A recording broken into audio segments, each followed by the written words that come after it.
La France est aujourd'hui devant un choc qui est celui d'un attentat, car c'est un attentat terroriste, ça ne fait pas de doute. On l'a vu et on le dit, une mobilisation incroyable dans le monde entier après ces attentats et puis les conséquences politiques aussi. Jean-François Killy est avec nous.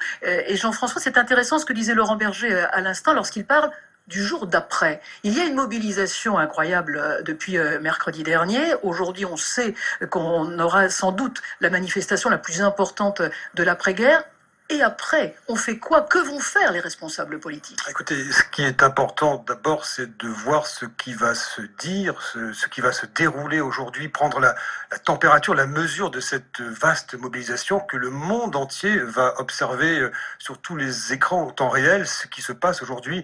Vous le disiez, Cynthia Fleury, cette France mondialisée qui va défiler. Mais effectivement, il va falloir faire en sorte que cette mobilisation ne reste pas sans lendemain. Et le président François Hollande, on va en parler toute la journée, qui a pris déjà une nouvelle dimension, il va être une sorte de père de la nation qui va défiler en tête du cortège et faire en sorte qu'il relève les 3 défis qui sont posés à lui. C'est d'abord le défi de l'unité nationale, nous rentrerons dans le détail plus tard, le défi de la sécurité publique, ce débat va démarrer dès demain, dès lundi matin, et le défi de la France, au fond, quelle est cette nouvelle France qui se dessine, cette nouvelle France qui va avoir une nouvelle génération, comme jadis il y a eu mai 68, et bien les jeunes gens aujourd'hui découvrent une guerre mondiale qui occupe tous les esprits.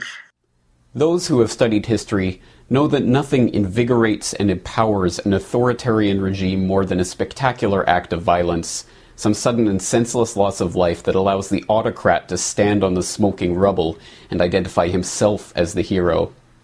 It's at moments like this that the public, still in shock from the horror of the tragedy that has just unfolded before them, can be led into the most ruthless despotism that now bears the mantle of security. Acts of terror and violence never benefit the average man or woman. They only ever benefit those in positions of power. This is why Nero fiddled while Rome burned. It gave him a chance to throw out the Christians to the lions and rebuild the capital of the Roman Empire in his own image. This is why Hearst and the warmongers of the emerging American Empire were delighted by the destruction of the USS Maine in Havana Harbor in 1898. It gave them the excuse they needed to rouse the public into supporting the Spanish-American War.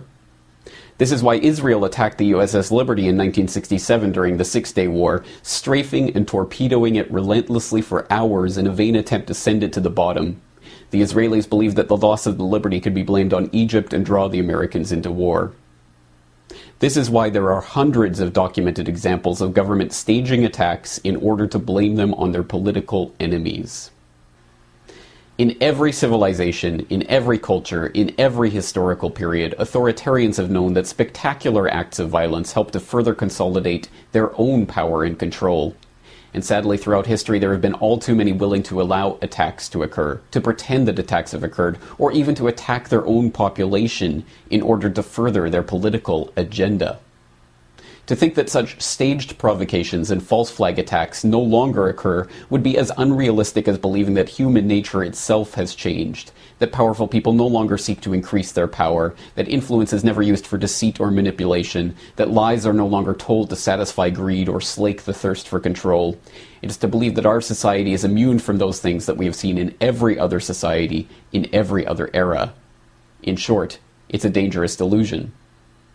The people are once again learning the power of this delusion. They are learning the extent to which they have been lied to. They are once again studying their history. The Russians are learning how the FSB was caught planting bombs in Moscow in 1999 during a terror scare that swept Putin into power and stirred the public into supporting the Second Chechen War. They are learning how their autocratic ex-president came to power campaigning on the graves of those his old FSB cronies had killed. The Israelis are learning how Mossad has been caught time and again posing as the very Muslim terrorists they claim to be opposing. They are learning how Israel uses the specter of terror to further extend their blank check drawn on American funds to expand their police state at home and maintain their hardline stance, the world's 6th largest nuclear superpower supposedly threatened by the possibility that one of their neighbors may one day obtain a single nuclear weapon. The British are learning how their SAS officers were caught dressing up as Arabs in Iraq, driving around with trucks full of munitions, shooting at police to stir up ethnic tensions, and ensure that permanent bases could be built in the region.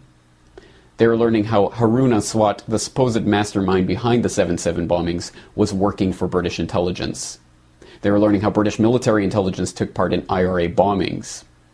The Indians are learning how the Mumbai attack was helped by a US agent who is cooperating with investigators so that he won't face questioning by foreign authorities.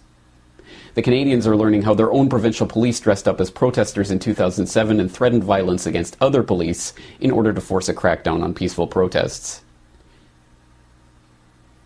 And the Americans. The Americans are learning that there were multiple bombs found, dismantled, and taken out of the Alfred P. Murrah building on April 19, 1995. They are learning that Timothy McVeigh had written a letter to his sister in which he claimed to be in the Special Forces for the U.S. Army. They are learning the bombing was being directed by FBI informants, just as the 1993 World Trade Center bombing was. They are learning about 9/11 and the Gulf of Tonkin and Operation Northwoods and their own Army counterinsurgency manuals that teach officers how to commit false flag attacks to blame on their enemies. In short, the people are learning the truth. And now we see the same build-up to a false flag event taking place that we saw in 1995.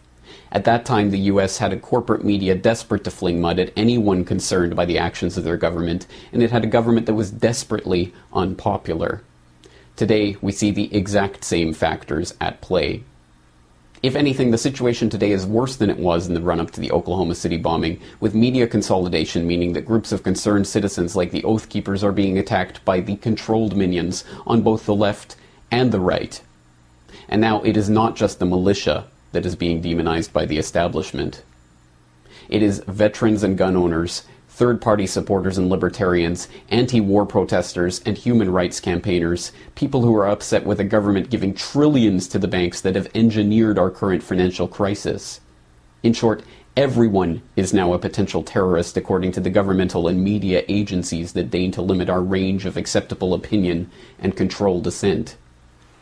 Even the word terrorist means something more than it did back in 1995, now after the false flag attack of 2001 allowed the passage of the Patriot Act, after the boogeyman of Al-Qaeda gave the NSA the opportunity to announce that they were collecting everyone's emails and everyone's telephone calls, after the former White House press secretary came out and admitted that the Bush administration had made up terror threats in order to scare the people into supporting the government, now we know what the real definition of terrorism is. It is governments scaring their own populations into line. But there is something else that's different now from what it was in 1995. The people are learning something else about terrorism. They are not terrorists for speaking out against their government. They are not terrorists for wanting the government to stop selling their children into servitude to pay bankers their bonuses. They are not terrorists for pointing out that the FBI and the CIA and Mossad and MI6 are behind every major international terrorist event. The people are not terrorists because they do not want to see more death. They do not want more destruction. The spilling of the blood of their fellow citizens is not in their interests. Death and destruction only ever serve the governmental and financial and industrial interests who always grow in power and wealth in the wake of every tragedy. Time and again, the people pay with their lives, and the governments and the banks and the war machine only grows and prospers. The people do not want terrorism because it does not benefit them. It only benefits the existing power structure. And this time, if there is another staged event to blame on the government's enemy of the day, the people will know who to blame. For the Corbett Report in Western Japan, I am James Corbett.